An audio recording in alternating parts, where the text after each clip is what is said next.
The day my company went under, Sophia told me she was leaving. She said she was done with being poor.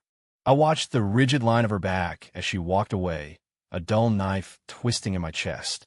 The next morning, my best friend, Leo, burst into my apartment hauling a heavy suitcase. His eyes were bloodshot. He told me it was every last cent he had, and that I had to use it to get back on my feet. With that money, I rebuilt my empire to 10 times its former glory in a single year.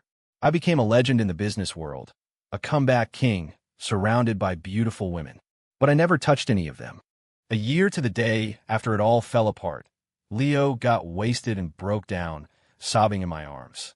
He told me he was sorry. Sorry to me, and even sorrier to Sophia.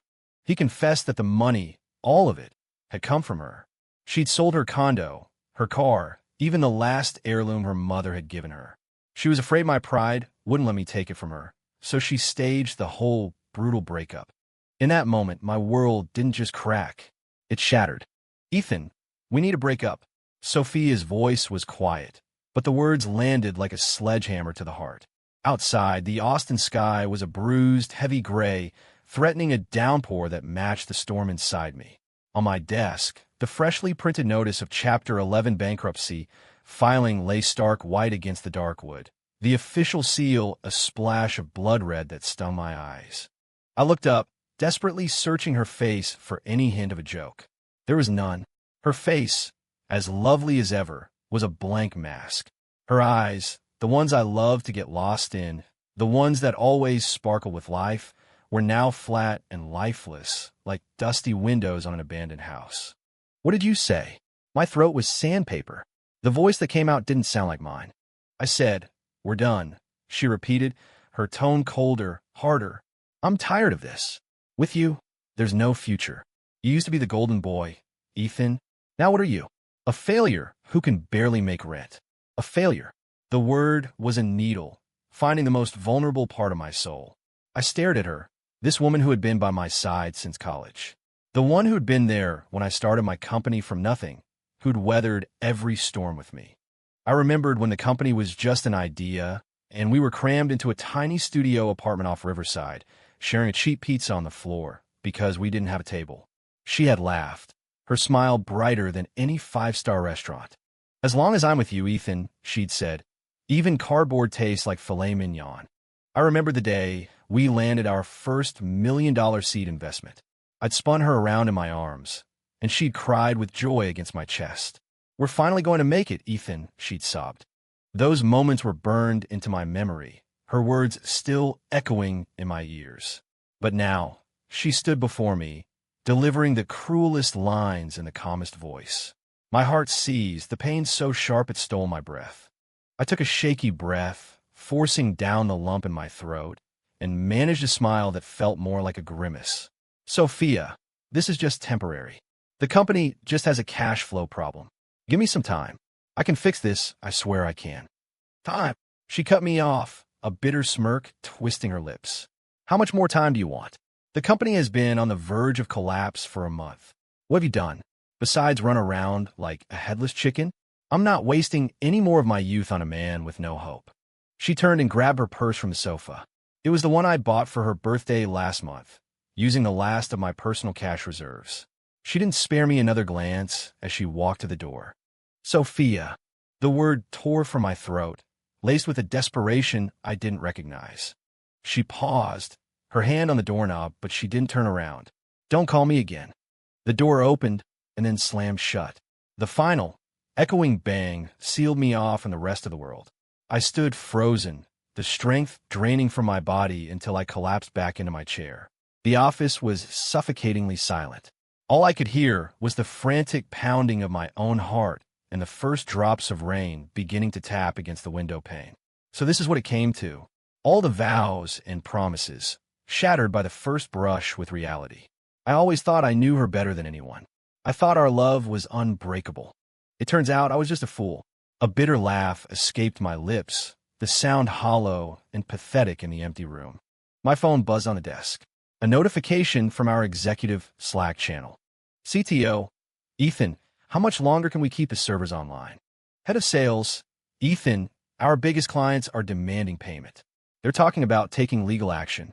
HR Director, Ethan, what do I tell the team about this month's paychecks? Each message was another twist of the knife. I closed my eyes and leaned my head back, a wave of exhaustion washing over me. My career and my love life, both wiped out on the same godforsaken day. I don't know how long I sat there before my phone rang. It was my assistant, Davison. Mr. Cole, are you all right? Ms. Miller, I'm fine. I cut him off, my voice a raw rasp. Proceed with the original plan. Sir, are you sure? In your state. Just do it. I hung up and tossed the phone aside. Yes, the original plan. This whole so-called bankruptcy was a charade, a play I had written and directed myself. My name is Ethan Cole. Publicly, I'm the founder of a buzzy Austin tech startup. Privately, I'm the sole heir to the Cole family dynasty, one of the wealthiest old money families on the East Coast. I'd grown tired of the gilded cage, of the sycophants who flocked to my last name, not to me. So I hid my identity and set out to build something of my own. My company grew fast, maybe too fast. I'd rattled the cages of some established players in the industry. Recently, a few of them had teamed up to squeeze me out. The company was in a tight spot, that much was true, but it was nothing I couldn't handle. A single phone call to my family's trust would have unleashed a billion-dollar war chest that could have wiped those corporate giants off the map. But I was tired of the fight. I just wanted to live a simpler life, let my trusted team handle the day-to-day, while I guided the bigger picture. I could have ended this crisis in an afternoon, but I had another idea. I wanted to see who would still be standing by my side when I had nothing left, especially Sophia. I wanted to use this as an opportunity to finally tell her the truth about my family, and then to ask her to marry me. The ring was already waiting. It was sitting in the top drawer of my desk. I had imagined 100 different ways she might react. She'd be shocked, maybe even angry that I had lied to her. But in the end, I was sure she would be touched by my reasons, that she would laugh and fall into my arms. I never, not in a million years, imagined this ending. I lost. I had gambled and lost everything.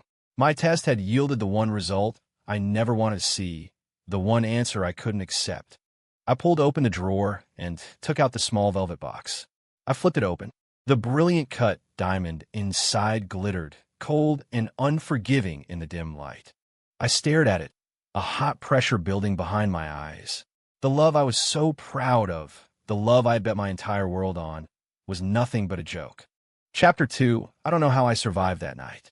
I just sat in my office, motionless, as the city's lights blinked on and then, hours later, faded away. The rain fell, and then it stopped. When the first sliver of dawn cut through the blinds, I finally moved, my body stiff and cold. The bankruptcy notice on the desk, the cup of coffee Sophia had left behind, now cold as stone, and the engagement ring in my drawer. They were all artifacts from a nightmare that was all too real. I picked up my phone. Dozens of missed calls, over 100 unread texts. Executives, business partners, friends who were suddenly too busy to offer more than a text. The messages were all the same. A mix of feigned concern and a clear desire to distance themselves from a sinking ship. I scrolled and scrolled. The name I was looking for wasn't there. She was really gone. Without a backward glance, without a single word. The fire that I'd been smothering all night roared to life. Fina, just fine. You think I have nothing, Sophia? You think there's no future with me? I'm going to show you exactly what. And who? You threw away. I pushed myself to my feet and walked to the massive floor-to-ceiling window. Below, the morning traffic was already a steady stream. The city was awake. I dialed Davison's number. Mr. Cole. He answered, his voice tight with worry. I want a message sent to every firm that moved against us. Any commercial pressure they applied to my company will be returned to them tenfold. I said, my voice like ice. And get a press release ready. Ethan Cole has just secured a massive capital injection from a private equity group. The company isn't folding. We're expanding. Yes, sir. Davison's voice was electric with renewed energy. And the capital? $1 billion will be in the corporate account within the hour. $1 billion. He audibly gasped. Is that a problem? No, sir. I'm on it immediately. I hung up and stared at my reflection in the glass. Pale face, dark circles under my eyes, but a dangerous, wild flame burning within them. You want to see me get back on my feet, Sophia? I'll stand so tall I'll block out the sun. I will make you regret this. I will make you understand that what you did yesterday was the single biggest mistake of your life. Just then, my office door flew open. My best friend, Leo Martinez, stood there, panting, dragging a large, heavy-looking suitcase. His eyes locked on me and immediately turned red. Ethan, he rushed over, grabbing my arm and looking me up and down. Man, are you okay? I called you like 100 times. I thought you did something stupid. Seeing him there, sweating and genuinely terrified for me, a tiny part of the ice around my heart began to melt. I'm not going to do anything stupid, I said, clapping him on the shoulder. Are you kidding me? He gestured wildly at the messy office. The company's gone, and Sophia, she left you, man. I heard. The mention of her name made my expression freeze over again. Don't talk to me about her.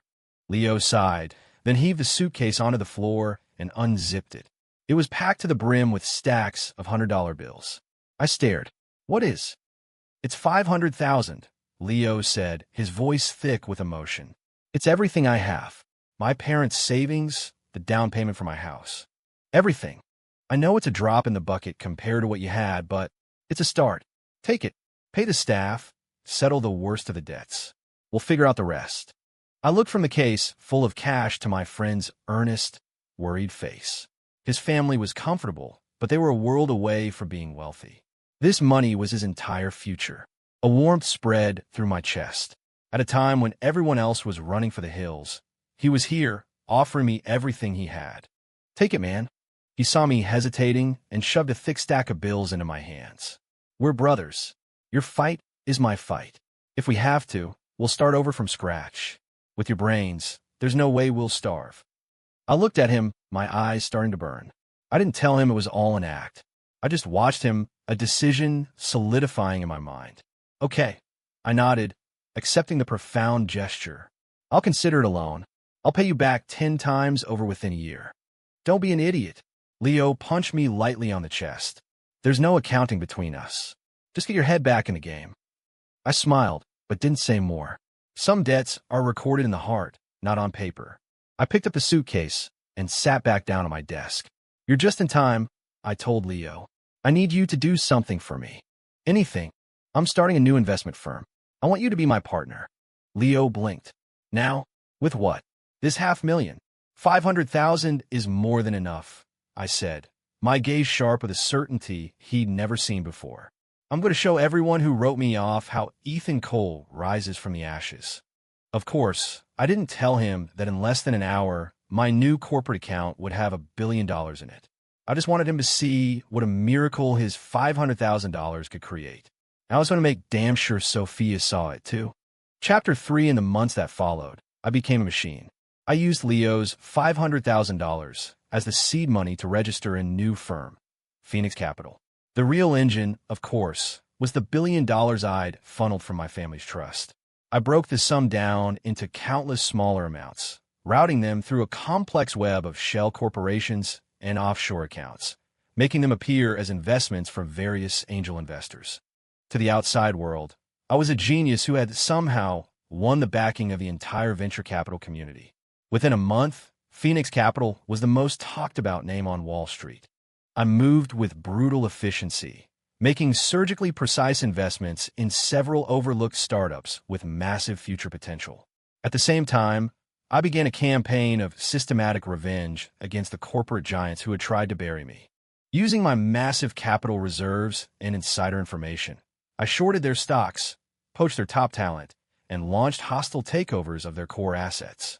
The market is a battlefield, and I was its most ruthless general. In less than 3 months, the empires that had once seemed untouchable began to crumble. One by one, they fell. And I, Ethan Cole, rose from their ashes to claim a new throne. Phoenix Capital became the stuff of legend, and I was its king, the man who had been reborn in fire, stronger than ever. The world came rushing back to me. Flowers, accolades, invitations. Women, models, heiresses, actresses, all circled like sharks, sensing blood in the water. The most persistent of them was my one-time fiancée, Victoria Davenport. The Davenports and the Coles were old money allies, and our families had arranged our engagement when we were children.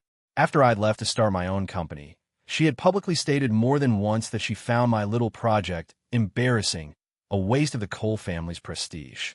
Our engagement had been unofficially dead for years. Now, she was a regular fixture in my office reception. "Ethan, darling, you've truly managed to impress me." Victoria sat across from me, impeccably dressed in a Chanel suit, swirling a glass of Cabernet. Her usually icy face held a look of calculated appreciation. "I never thought you could actually pull this off on your own. A real comeback story." I leaned back in my leather chair, my face unreadable. On my own? She, like everyone else, believed I was being propped up by some mysterious consortium of investors. No one knew my real secret. "What do you want, Victoria?" I had no time for games. "Can I just stop by to see how you are?" She set her glass down, leaning forward slightly, her eyes glinting. "We are still engaged, after all." "Engaged?" I let out a short, harsh laugh. I seemed to recall someone saying her husband had to be a titan of industry, not some small-time founder playing in a sandbox. A flicker of anger crossed her face before she smoothed it away. "That was then. The man you are now is certainly worthy of being my husband." "Unfortunately," I said, standing and walking around the desk to look down on her, "I have no interest in you. I appreciated beauty, but I despised women who treated love and marriage like a corporate merger." She had never been interested in Ethan Cole. She was only ever interested in the value attached to my name. In that, she and Sophia were strangely similar. The thought of Sophia was a familiar sting. For months, I had consciously pushed her out of my mind, refusing to ask about her or seek out any news. I buried myself in work, convinced that if I climbed high enough, I could forget she ever existed. But I couldn't. In the dead of night, when the exhaustion finally set in, her face would appear in my mind's eye. Her smile, her tears, the way she used to curl up against me, and the cold, hard set of her back as she walked out of my life. Love and hate were tangled together, a suffocating net I couldn't escape. Victoria, rejected so bluntly, looked incensed. "Ethan, don't be a fool. An alliance between our families would be a massive boon for you, for Phoenix Capital." "My company doesn't need a marriage alliance to succeed," I said coldly. "Please leave, Victoria. I'm Busse." Her face flushed with anger and embarrassment. She finally stood, her heels clicking sharply on the marble floor as she stormed out. The office was quiet again. I walked to the window, looking down at the glittering tapestry of the city at night. It was all mine for the taking. Wealth, power, prestige. I had it all. So why did I feel so empty? On impulse, I picked up my phone and opened a long-neglected photo album. It was filled with pictures of me and Sophia. The first one was from a welcome week event our freshman year of college. She was on stage in a simple white dress, playing the piano, looking like an angel. I was in the audience, completely captivated. The last one was from our company's last Christmas party. I'd had too much to drink and was leaning on her shoulder. She had her arm around me, a look of fond exasperation on her face. I swiped through the photos one by one, each image a fresh cut on my heart. I snapped the phone shut and threw it on the couch. "Get a grip, Cole. She's a woman who left you for money. What's there to miss?" I forced my attention back to my work, but a knock at the door interrupted me. It was Davison. "Mr. Cole," he said, placing a manila folder gently on my desk. "This is the information you requested on Ms. Miller's recent activities." My hand froze. It was true. My resolve had crumbled. I had asked Davison to find out what had happened to her. I told myself I just wanted to see if she was living the high life she'd supposedly left me for. I told myself I just wanted to know if she ever regretted it. I took a deep breath, and with a hand that wasn't quite steady, I opened the folder. Inside were a few printed photos and a one-page summary. I picked up the first picture. Sophia was wearing a cheap, ill-fitting waitress uniform, taking an order from a customer. She had lost weight. Her cheekbones were sharp, making her eyes seem huge in her pale face. She wore a practiced, professional smile, but it didn't reach her eyes. They were hollow. My fingers tightened on the edge of the photo. The second picture was taken from behind the counter of a 24-hour convenience store. She was wearing a blue employee vest, head down as she scanned a customer's items. The timestamp on the photo was 2:17 a.m. She looked exhausted, The dark circles under her eyes stark and deep. The third, the fourth. She was working at a fast food joint, handing out flyers on a street corner, asleep on the late-night subway, her head resting against the vibrating window. Each photo was a stake through my heart. I had assumed she'd left me for someone richer, that she was living in a luxury penthouse somewhere. So why was she living like this? Why was she running herself into the ground? I picked up the typed report and read. It said that after breaking up with me, Sophia had moved out of our apartment. She hadn't gone to friends or family. Instead, she'd rented a small, single room in an old, run-down building in a rough part of town. She hadn't looked for a new career. Instead, she was working multiple low-wage jobs at once. Waitress, cashier, delivery driver. Her days started before sunrise and ended long after midnight. At the bottom of the report was a copy of her bank statement. There was one recurring, significant withdrawal each month. The recipient was a name I didn't recognize, Laura Miller. A knot of dread tightened in my stomach. This recipient, did you look into her? I asked Davison, who was still standing silently by the door. Yes, sir. His expression was grim. Laura Miller is. She's Sophia's mother. She was diagnosed with end-stage renal disease 3 years ago. She requires constant dialysis, and the medical bills are astronomical. My mind went blank. Sophia's mother was sick? How'd I not know? We were together for years, and she never once mentioned it. I knew her father had passed away when she was young, and that her mother had raised her alone. Every time I'd asked about her mom, she'd just said, "She's fine, everything's good." I'd offered to visit countless times, but she always had an excuse. I had thought her mother just didn't approve of me. Now I understood. She wasn't trying to keep me away. She was trying to protect me from her family's hardship, from the crushing weight of that burden. That beautiful, stubborn fool. Why didn't she just tell me? If I had known, I never would have let her face it alone. I shot to my feet, grabbing my car keys from the desk. Sir, Davison called after me. Where are you going? To find her. I didn't know what I was feeling. Rage, heartbreak, guilt. A toxic cocktail of emotions threatened to drown me. I was furious with her for hiding it. My heart ached for all the suffering she'd endured alone. And most of all, I despised myself for my own arrogant stupidity. I thought I had orchestrated a brilliant test of character. It turned out I was just a clown in my own cruel circus. I drove through the city, hunting for her. Following the addresses in the report, I went to the diner first. Excuse me, is Sophia working?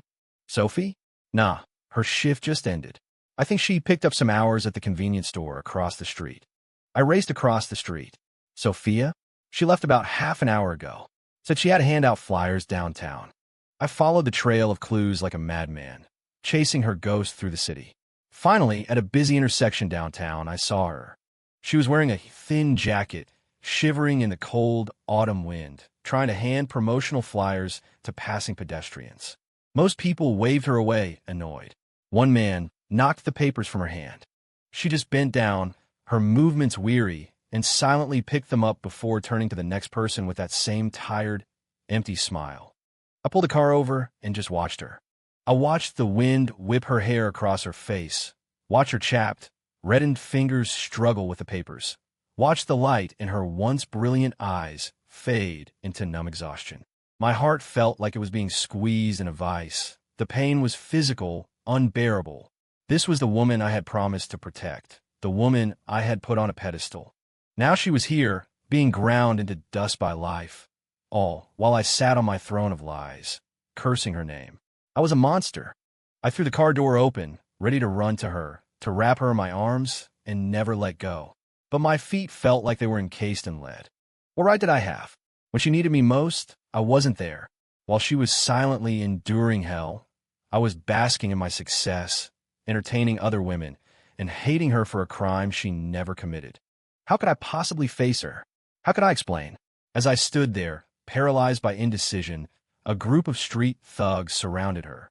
Hey, little lady, all alone out here? Why don't you come have a drink with us? The leader, a guy with bleach blonde hair, said with a greasy smile, reaching out to touch her face. Sophia flinched back, her face pale with fear.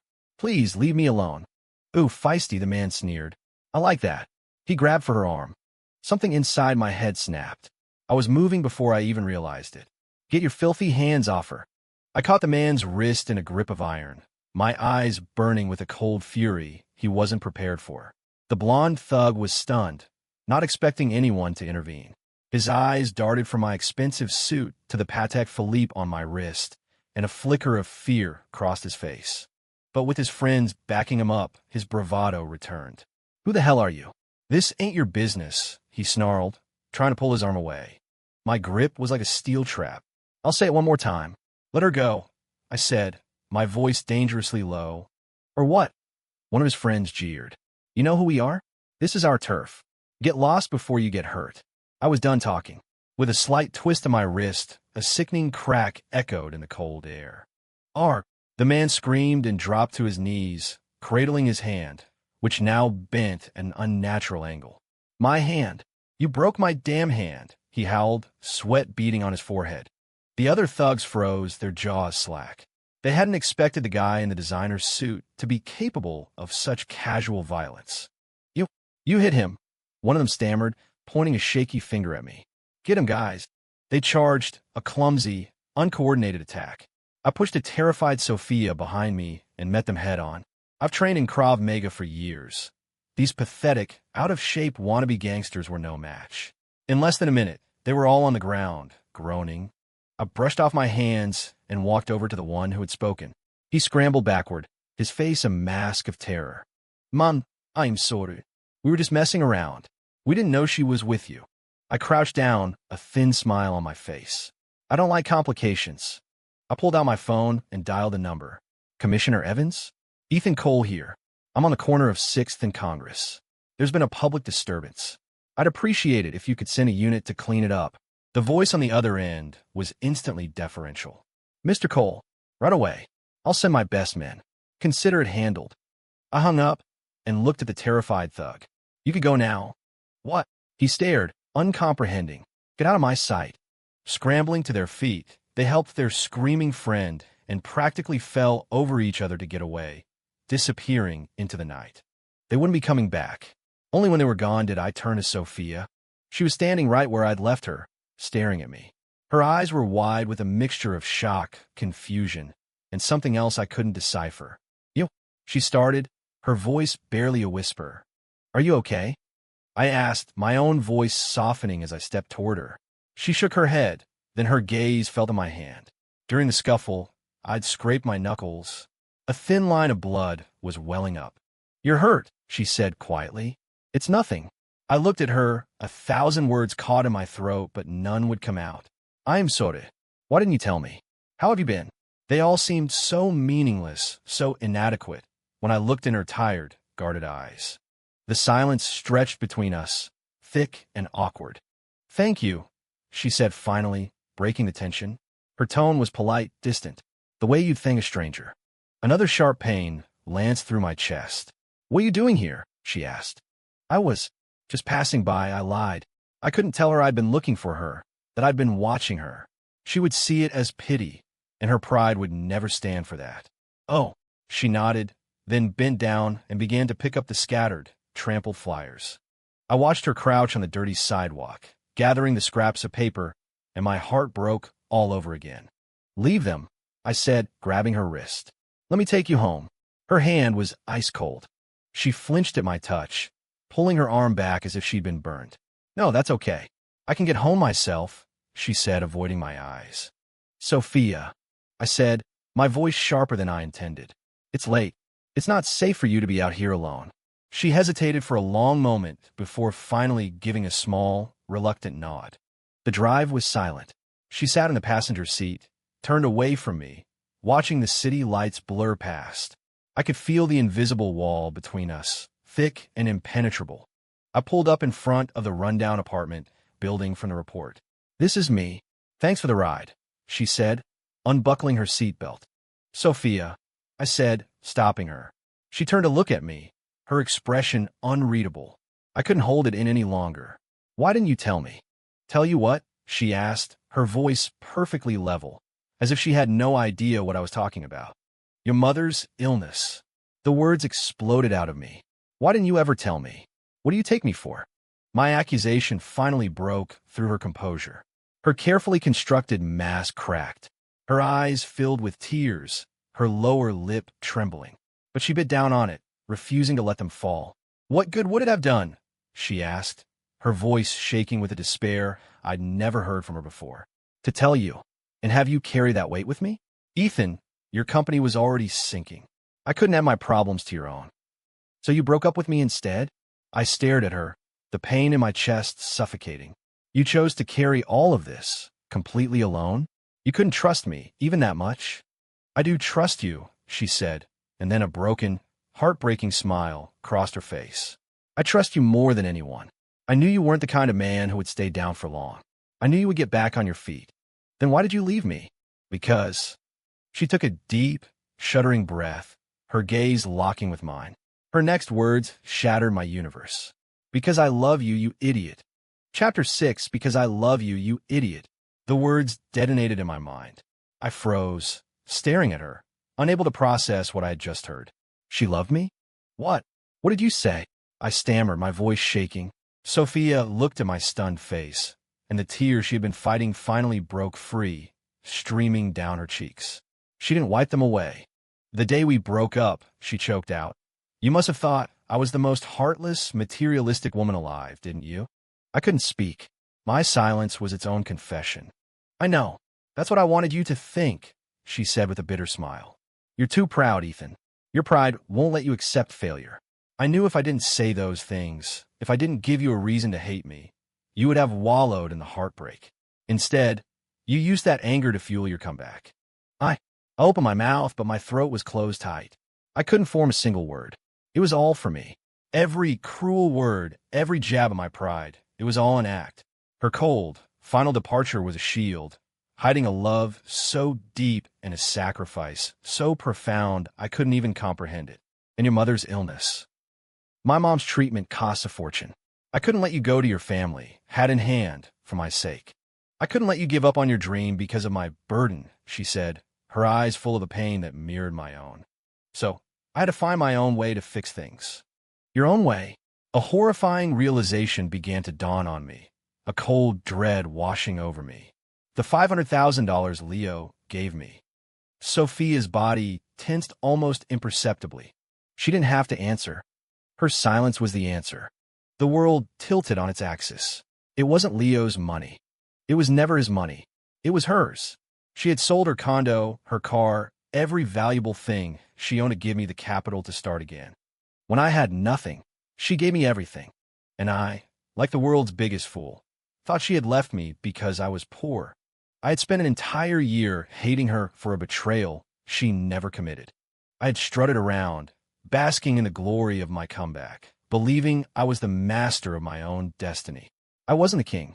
I was the court jester, the only one who didn't know the real story. "Why didn't you tell me?" I roared, the sound raw with a year's worth of misplaced anger and a sudden, crushing wave of guilt. "Why did you carry it all by yourself? Do you have any idea what this last year has been like for me?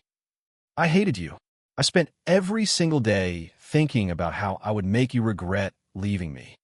I couldn't go on." I slammed my fist into the steering wheel. The horn blared, a piercing, ugly sound in the quiet night. Dropping my forehead to the wheel, I felt my shoulders begin to shake uncontrollably. I wept, a grown man, brought to his knees by the truth, crying like a lost child.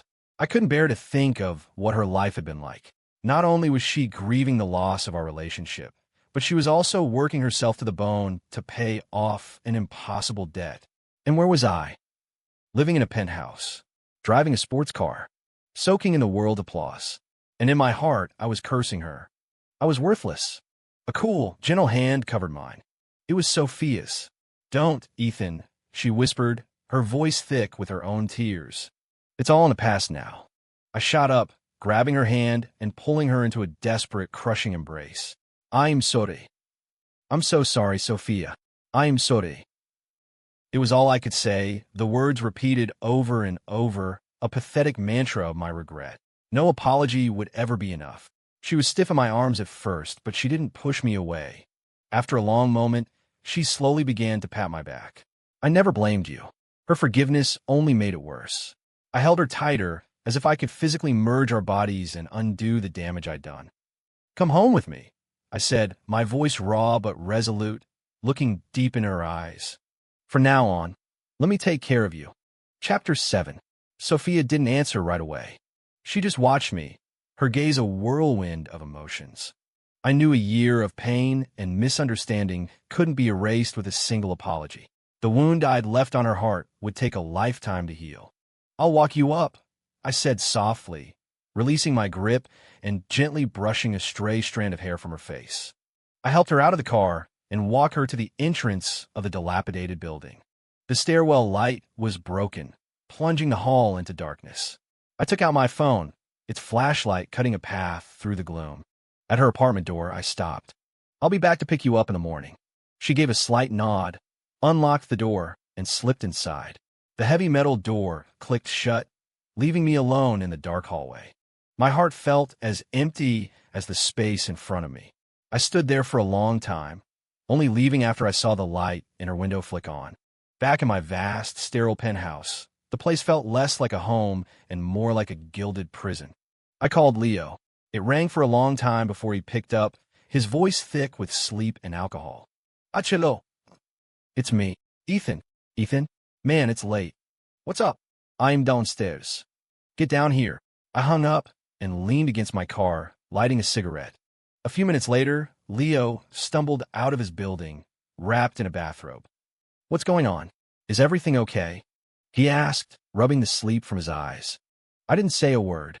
I just walked up to him and punched him in the face. He staggered back, shock and pain bringing him instantly awake. Ethan, what the hell is wrong with you? He yelled, holding his jaw. What's wrong with me? I grabbed the front of his robe, my eyes blazing. You're the one who's lost his mind. Why did you help her lie to me? Why? Leo looked away, his guilt obvious. I don't know what you're talking about. Don't you? I sneered. The 500 grand. It was from Sophia, wasn't it? She sold everything she had and gave you the money to bring to me. Am I wrong? The color drained from Leo's face. How? How did you find out? How did I find out? I shoved him away. If I had found out one day later, it might have been too late. I could have lost her forever. I told him everything that had happened, every detail of Sophia's sacrifice. When I finished, Leo was silent for a long time. Finally, he collapsed onto the curb, burying his head in his hands. I'm sorry, Ethan, he said, his voice filled with regret. Sophia begged me. She said it was the only way. She knew your pride wouldn't let you rest until you'd rebuilt everything. She said she couldn't be the reason you failed. The reason I failed? I laughed, but the sound was broken. She's the love of my life. How could she ever be a failure? I know I messed up, Leo said, tugging at his hair in frustration. This whole year, watching you hate her, knowing how much she was suffering, it ate me alive. I wanted to tell you so many times, but I promised her I wouldn't. Seeing his genuine remorse, my anger began to subside. He was just trying to be a good friend, caught in an impossible situation. The only real villain in this story was me. It's not your fault, I said, walking over and placing a hand on his shoulder. I was the fool. So what are you going to do now? Leo asked, looking up at me. Win her back, I said, my voice filled with a new, unshakable purpose. Whatever it takes. The next morning, I was up before dawn. I made a breakfast fit for a queen, packed it carefully, and drove to Sophia's apartment. I didn't want to crowd her, so I just hung the insulated bag on her doorknob and sent her a text. Breakfast is at your door. Please eat. I parked down the street, in a spot where I could see her leave without being seen. I watched as she opened her door, hesitated, then picked up the bag and walked toward the subway. A small, hopeful warmth spread through my chest. For the next few weeks, I became her shadow. I learned her entire, grueling schedule. When she went to her waitressing job, I'd book out the entire restaurant for a private event, making myself her only customer. When she worked the late shift at the convenience store, I'd come in and buy everything on the shelves so she could close up early. When she was supposed to hand out flyers, I'd hire a team to take every last one before she even arrived. I used my money and influence in a clumsy, transparent attempt to lighten her load. She was smart. It didn't take her long to figure out what was going on. She called me, her voice a mix of frustration and resignation. Ethan, what are you doing? I'm trying to win you back, I answered without a hint of shame. Silence on the other end. Please, stop doing these things, she said. I don't need it. Yes, you do, I insisted. Sophia, I was an idiot. I failed to take care of you. Please, just give me a chance to make it up to you. Let me fix this. She didn't answer, but she didn't hang up either. I knew her resolve was starting to crack. But there was one more thing I had to do. I pulled every string I had, contacted the top nephrologists in the country, and arranged a new, cutting-edge treatment plan for her mother. I also anonymously endowed a multi-million-dollar charitable foundation at the hospital, specifically for patients suffering from renal disease, ensuring that no one would have to choose between their life and their savings. I didn't tell Sophia about any of it. I just wanted to quietly remove every single obstacle that stood in the way of her happiness. Chapter 8, My Pursuit of Sophia, became the talk of the town. The story spread through the city's elite circles. Ethan Cole, the ruthless president of Phoenix Capital, was obsessed with a waitress from the wrong side of the tracks. People laughed behind my back, saying I was cheapening myself, tarnishing my reputation. Victoria Davenport, of course, was the most incensed. She stormed into my office and slammed a gossip magazine down on my desk. On the cover was a paparazzi photo of me, kneeling to wipe a smudge off Sophia's shoe outside the diner. Ethan, have you lost your mind? She shrieked, her face contorted with rage. You're humiliating yourself. You're humiliating my family and yours. I glanced up at her, my expression cold. What I do is my business. It has nothing to do with you, or the Coles, or the Davenports. We have an engagement. Let me make myself perfectly clear for the last time, I said, rising to my full height and looming over her. You and I are nothing to each other. The only woman I have ever loved, or will ever love, is Sophia. What's so special about her? Victoria cried, her voice cracking.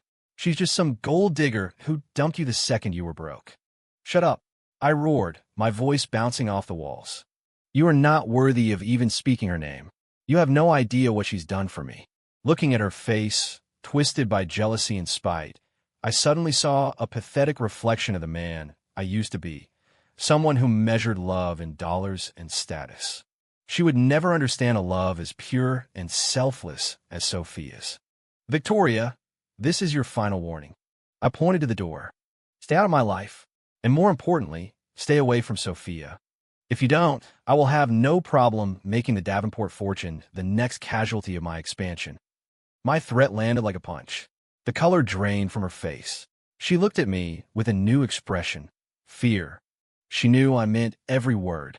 She left without another word, and I knew she would never bother me again. With that distraction gone, I focused all my energy on Sophia. I sent her flowers, I had her favorite foods delivered, I sent her books by authors she loved.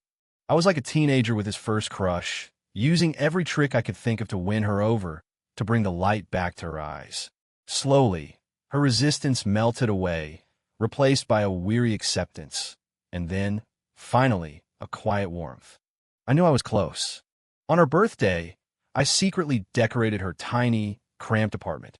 I filled it with pink balloons, soft, warm lights, and hundreds of white roses, her favorite. I cooked all of her favorite dishes, a feast covering every surface. When she came home from work and opened the door, she froze, speechless. I walked out from the small kitchen, holding a birthday cake lit with candles.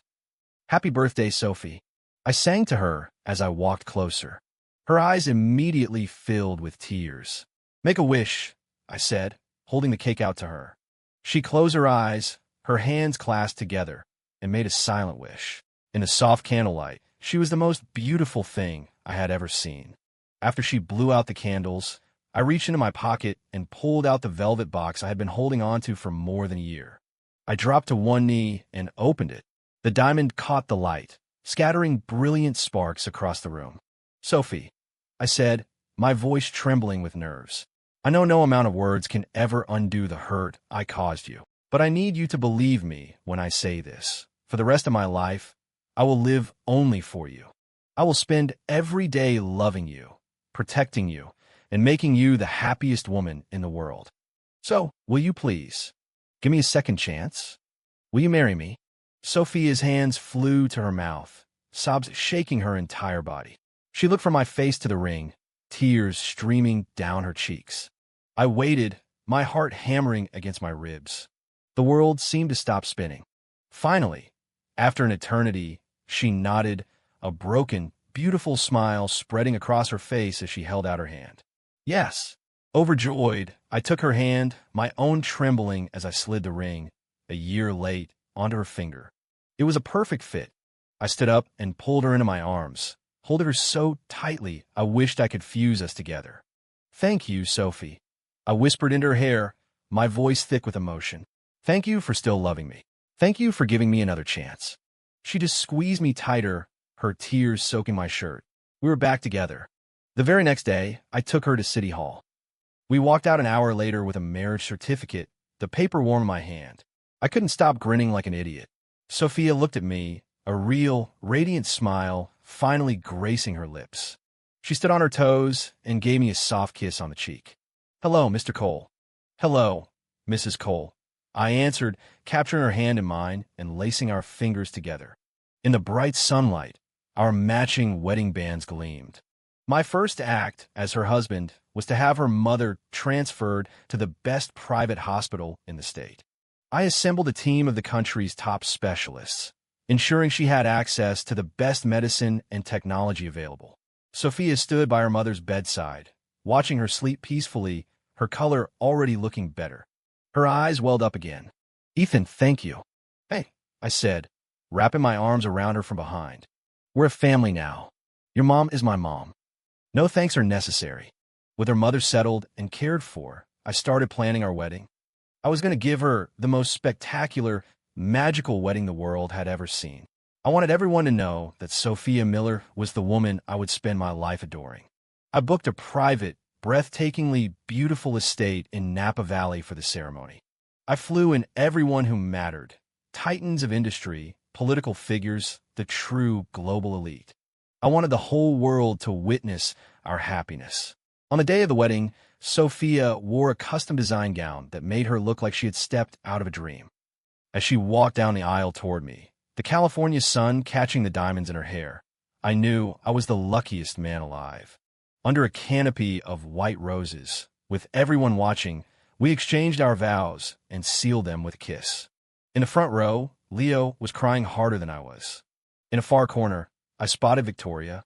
She watched us with an expression of deep regret, but it didn't matter. None of it mattered anymore. My world began and ended with the woman in my arms. After the wedding, we embarked on a whirlwind honeymoon across the globe. We watched the Eiffel Tower sparkle at midnight. We saw the sunset over the Aegean Sea in Santorini. We had dinner surrounded by sharks in an undersea restaurant in the Maldives. I did everything in my power to make up for the year of pain. I spoiled her, pampered her, and treated her like the queen she was. My Instagram, once a ghost town, became a running diary of our lives.